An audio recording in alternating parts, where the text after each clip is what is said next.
All right. Well, guess who's back in the channel? That's you. And I'm hoping you're back because you've already been to my previous videos.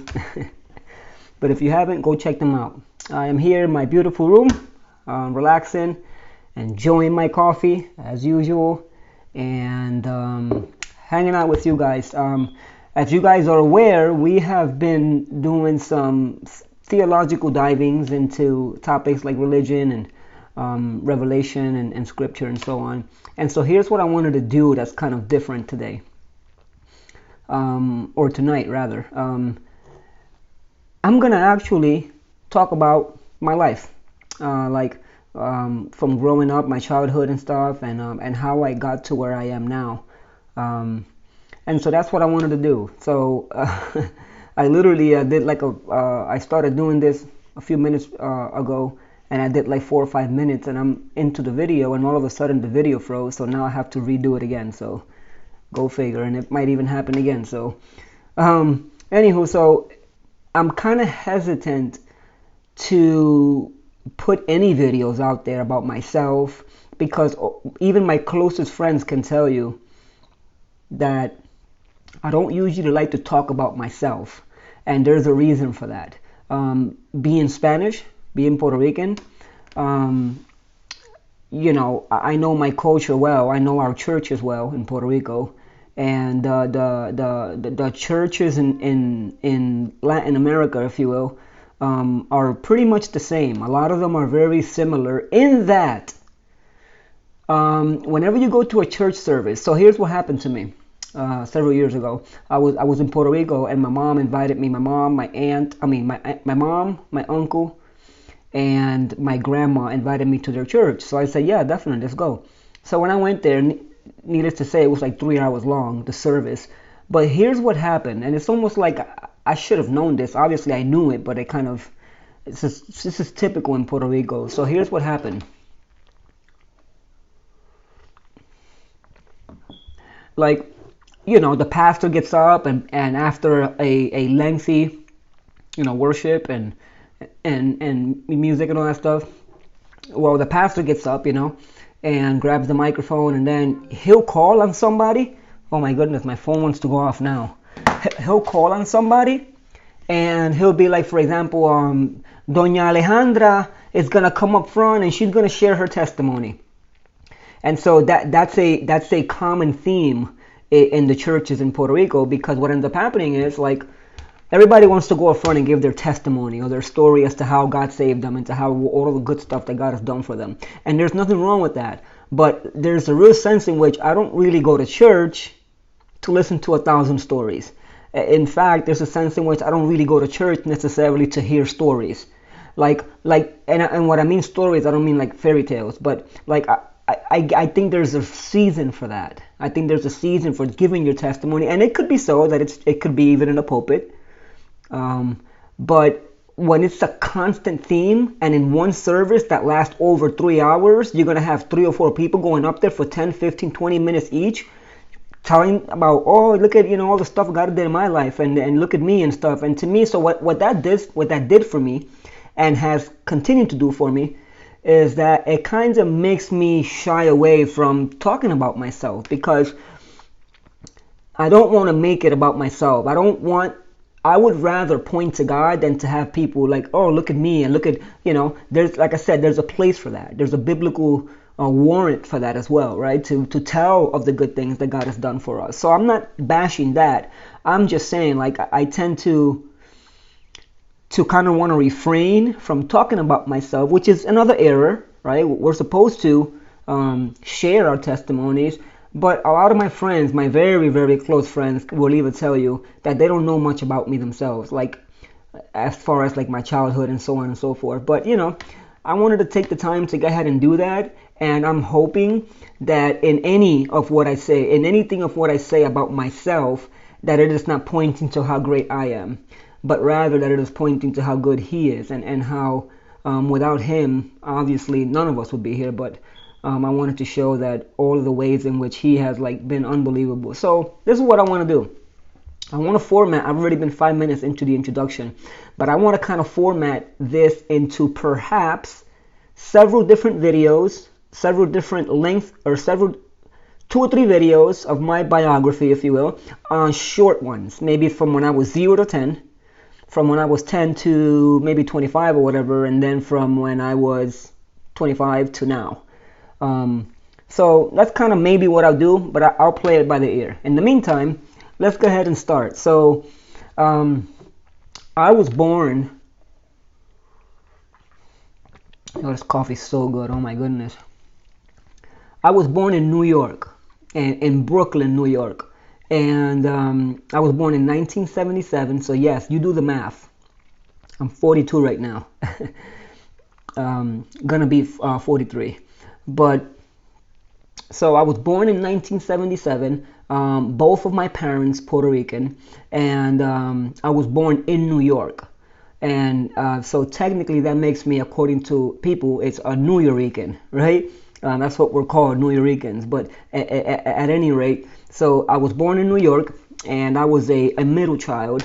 I had an older brother, and after me came a little sister. And so my older brother was 2 years older than I was, or than I am. And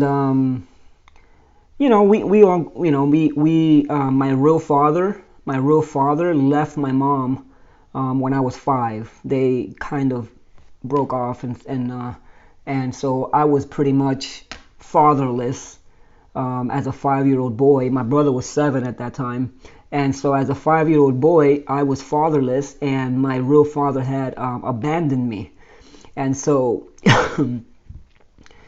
2 years later, I was approximately about 7 years old, and my mom met a fabulous man, and he fell in love with my mom in New York, and he was a young man in his early 20s, and my mom fell in love with him. And so what ended up happening was he moved into the house, and he became our stepfather.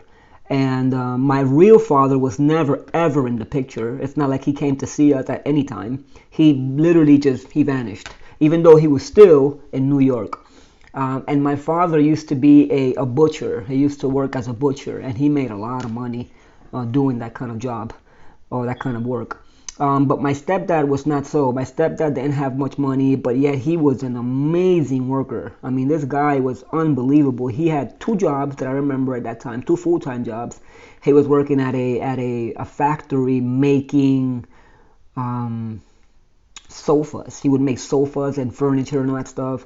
So he was working at a factory in New York, and he was also working at a supermarket. And I think the supermarket was called Big R at that time, if I remember correctly.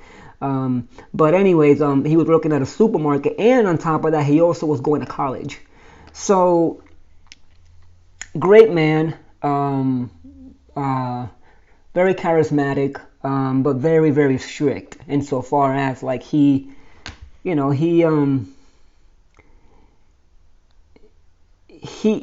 didn't play games insofar as like, yeah, he was funny and stuff like that, but he knew how to put us in our place. And we weren't necessarily brats, at least I wasn't. So here's how it worked. My sister didn't come till afterwards, my little sister, but at that point it was me and my brother. I was 7, and my brother was around 9, around there. And so the crazy thing is that at one point my stepdad used to always take me to baseball. He used to love baseball, and he used to love to teach me how to play baseball. So whenever he'd be off, which was usually in the weekends, I remember every Saturday going out to the park in New York with him, and he would teach me how to play baseball. And not only that, but I also, where I used to live was in a third floor apartment in New York, right next to the Bushwick projects. I remember that, right next to the Bushwick projects. But it was a three-story building, and so we were living in the top floor. And so I remember that the park where we would play baseball at was literally like, I can actually open the window to the room and grab whatever, a piece of rock or whatever. I can grab a pencil or a pen and throw it, and it'll land on the actual park, over the fence. That's how close I was to the park. So it was literally across the street. So I would, if I wasn't with my stepdad playing there and he would teach me how to play baseball, all the other people from the projects, the Bushwick projects, were coming in there or were going there to play baseball. So I was always playing baseball. We always played fast pitching against the wall, and or with the sponge ball, or we would play handball, or we would play basketball when it was basketball season. We played football when it was football season. And so we had the seasons, but chiefly it was baseball for me, because my stepdad used to love baseball, and he used to love the Chicago Cubs. And so he used to love this second baseman, if you remember, called Ryan Sandberg. And he loved this guy. And so I used to collect lots of baseball cards and all that stuff. And so what ended up happening was he wanted to form me, to be a Ryan Sandberg or something. But he taught me extremely well. And again, I hate boasting about stuff, which is why I'm kind of terrified of saying these things. But in Little League, like, this is New York, by the way. In New York, we have a lot of really, really, really, really good baseball players. Growing up and everything like that. These, people that are excellent. Well, honestly, there was really only one person in the league that I remember that was better than I was, and his name was Alex. I still remember that. And he was an actual pitcher. Terrifying kid, because he had a nasty fastball that no one can ever hit. I mean, he was nasty like that. And every time he would come up, we were like, oh my goodness, Alex is pitching. And so he was nasty. And not only that, but he was also built, and he would tear that ball up when it was time for him to bat. So everybody was terrified of Alex, but I always hit his balls, always, no matter how fast he threw them. And I would say that I was probably ranked the best in the entire league. That's how good I used to be. And except for Alex was definitely up there, higher than I was. But at any rate, I remember this. This is how my stepdad trained me on how to be able to train your eye to see the ball 1,000 times better. And so what he did was, he told me one day, he said, hey, listen, what I want you to do is I want you to go around town, right? And I want you to collect bottle caps, the Heineken bottle caps. So he was like, I want you to collect those. Grab two plastic bags and then just collect it. And New York is just filled with bottle caps everywhere, bottles and cans, and it's just all over the place. So it didn't take long before I collected 2 full bags of those plastic caps, of the not plastic, the metal, the Heineken. So filled 2 bags of them. I remember one time, and then I didn't know what he wanted me to do with it, but one Saturday, he said, all right, me and you are going to go out to take some practice swings. And I'm like, okay. So I'm looking for a baseball bat. And he's like, no, come with me. So I'm like, so we grabbed both of the bags. And surely enough, he had me take an actual broomstick. A broomstick. And literally, like, he would pitch those little tiny bottle caps like this. He would pitch them to me, and you know how light those things are, so that when you throw it, it doesn't go straight, it doesn't go up, it doesn't go down. It's going all over the place. The wind is taking it here, there. So it's impossible to hit one of those little bottle caps with a broomstick. Imagine that. And so he would sit there and grab the bag and start throwing them at me. And I'm sitting there crying, trying to hit this little bottle cap with that little tiny broomstick. And I remember I used to cry, and I'm like, it's impossible. And then he would like get angry, come on, look at the ball. Oh, I mean, look at the cap, keep your eye on it. Until I made my first contact. I hit it, and I'm like, oh my goodness. And then it was forcing me to look at it, to time it well, to focus. And so it was amazing. It really was like unparalleled. And so I felt like being trained that way to be able to hit a bottle cap with a broomstick allowed me to, when I was playing baseball, it's almost like if you're hitting the baseball, right? It's like if you're hitting a basketball with a guitar. That's how, I mean, every swing I took, I definitely was hitting the ball. So all that to say that my stepdad was very into getting me into playing baseball, and I was extremely good at playing baseball. I was excellent. I was second baseman, of course. And my brother, on the other hand, he would join Little League and all that stuff, and my stepdad would try to wrestle with him as far as like to get him to kind of be submissive and stuff. But my brother wasn't having it. My brother was a totally different type of monster. He was not very. He didn't like to be dominated. He didn't like to have authority figures over him. He didn't like that. So he didn't like the fact that my stepdad wasn't his real father, and that who does this guy think he is, bossing him around. And so that was my brother. And so he always literally got into real actual fist fights with my stepdad, and they would fight, and then, I mean, it'd get crazy in there, and he'd even hit my mom. And so my brother was like he was a violent person, but he always had a mind of his own, a very I'm not going to submit to authority kind of deal. And it unfortunately persists even to this day. However, I was a little bit more of the submissive side. Like I was very loyal, faithful. I was always with my mom. I followed her everywhere. So there was a sense in which I was kind of a mama's boy, right? And my stepdad, I felt that maybe he did play favoritism, that maybe he paid much more attention to me. It's possible that, I don't know, it's possible that he paid more attention to me and that my brother got jealous, or that he tried to pay the same attention to both of us, but my brother wasn't having it, and so he focused his attention on me because my brother was recalcitrant. So I don't know what happened there, but I know that my stepdad would definitely, to some degree, like focus more on me and not on my brother. And my brother always fought with him. My brother didn't get along with him, and so I was more like he would come home from work and I'd jump on him, like I couldn't wait for him to come home. And so with that being the case, like, I mean, I was in New York in the same exact apartment since I was when I was 7 years old, 8, 9, 10, 11, 12. And then when I was 13 years old, things changed. Now, at one point, my stepdad had a baby, and I'm 7 years older than my sister now, my little sister. So if I was 10 years old, so I was, what does that make me, 10 years old? Yeah, 10, 7. So yeah, I guess right when he met my mom, I guess that same year, they had a baby, right? They had or actually, let me take that back, because that's actually wrong.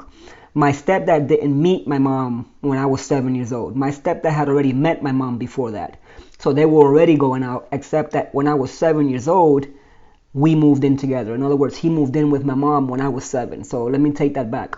So whether or not, I don't know how long they've met each other before he actually had a baby with her, but all I know is that I'm 7 years older than my sister, so I was 7 years old when my sister was born. So between 8, 9, 10, 11, 12, and up to 13 years old, he had a daughter, which was my sister. And